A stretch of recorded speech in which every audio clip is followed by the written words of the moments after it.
targeting.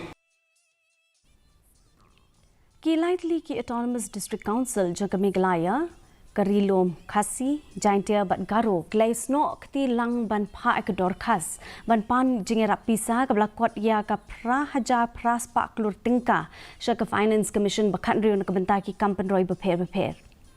ka Garo Hills Autonomous District Council kalapan san hajar saupu ar point lainot klur tingka ka KHASI Hills Autonomous District Council kalapan ar hajar hendrius pa saupuwe point san sau klur tingka but ka Jaintia Hills Autonomous District Council kalapan shi hajar kat kandai point hendriu not klur tingka kani ka jing ai jing mut bala soi lang da ka barok lightly ki council la da pa ka Finance Commission ha ka jingelang ka baki ong bakalong ka baseso. We have jointly signed a memorandum and submitted to the Honorable Chairman and the team of the 16th Finance Commission. And there are three very major important points that we highlighted. Number one is that the recommendation of the 16th Finance Commission to all the ADCs in Meghalaya from next year onward,